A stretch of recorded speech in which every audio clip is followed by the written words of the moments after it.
സംസ്ഥാന സർക്കാരിനെ കടന്നാക്രമിച്ചുകൊണ്ട് കേന്ദ്രമന്ത്രി വി മുരളീധരൻ രംഗത്ത്. കോൺഗ്രസ് ദേശീയ തലത്തിൽ തകർന്നുകൊണ്ടിരിക്കുന്നു. കോൺഗ്രസിന്റെ കേരളത്തിലെ സ്ഥിതി അവരുടെ വാർത്താ സമ്മേളനങ്ങൾ കണ്ടാൽ എളുപ്പത്തിൽ മനസ്സിലാകുമെന്നും അദ്ദേഹം കൂട്ടിച്ചേർത്തു. പക്ഷത്ത് ഇരിക്കാനായിട്ട് ഒരാളെ പറഞ്ഞേക്കണോ? നാടിന്റെ വികസനത്തിന് എല്ലായ്പ്പോഴും ഭരണപക്ഷത്തിന്റെ ഭാഗമായി നിൽക്കുന്ന ഒരു എംപിക്ക് ധാരാളം കാര്യങ്ങൾ ചെയ്യാൻ പറ്റും.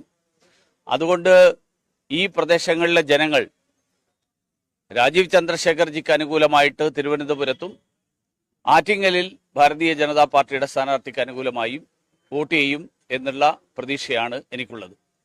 അതോടൊപ്പം കേരളത്തിലെ നിലവിലുള്ള സർക്കാർ അക്രമവും അഴിമതിയും കെടുകാര്യസ്ഥതയും മുഖമുദ്രയാക്കിയിട്ടുള്ള സർക്കാരാണ്. സാധാരണക്കാരുടെ പെൻഷൻ പോലും നൽകാൻ കഴിയാത്തൊരു സർക്കാരാണ്. ശമ്പളം കൊടുക്കാൻ കഴിയാത്തൊരു സർക്കാരാണ്. അപ്പോൾ അങ്ങനെ ഒരു സർക്കാരിനെതിരായിട്ട് വലിയ ജനവികാരം ജനങ്ങൾക്കിടയിലുണ്ട്. അവർക്ക് പകരം നിൽക്കാൻ കോൺഗ്രസിനാവില്ല എന്നുള്ളതും വളരെ വ്യക്തമാണ്. കോൺഗ്രസ് ദേശീയ തലത്തിൽ തകർന്നുകൊണ്ടിരിക്കുന്നു. സംസ്ഥാനത്തെ കോൺഗ്രസിന്റെ സ്ഥിതി അറിയാൻ KPCC പ്രസിഡന്റും പ്രതിപക്ഷ നേതാവും നടത്തുന്ന വാർത്താ സമ്മേളനങ്ങൾ ശ്രദ്ധിക്കുന്ന ഏതൊരാൾക്കും കോൺഗ്രസിന്റെ സ്ഥിതി എന്താണെന്ന് എളുപ്പത്തിൽ മനസ്സിലാവും. അതുകൊണ്ട് ഇനി കേരളത്തിന് മുന്നോട്ട് പോകണമെങ്കിൽ ഒരൊറ്റ മാർഗമേ ഉള്ളൂ. ഭാരതീയ ജനതാ പാർട്ടിക്കും ദേശീയ ജനാധിപത്യ സഖ്യത്തിനും അനുകൂലമായിട്ടുള്ള വിധിയെഴുത്തിലൂടെ കേന്ദ്ര സർക്കാർ നടപ്പിലാക്കുന്ന ക്ഷേമ പദ്ധതികളും പ്രവർത്തനങ്ങളും അതിൻ്റെ പ്രയോജനം പരമാവധി നമ്മുടെ നാട്ടിലെ ജനങ്ങൾക്ക് ലഭ്യമാക്കാൻ വേണ്ടിയിട്ട് ശ്രമിക്കുക.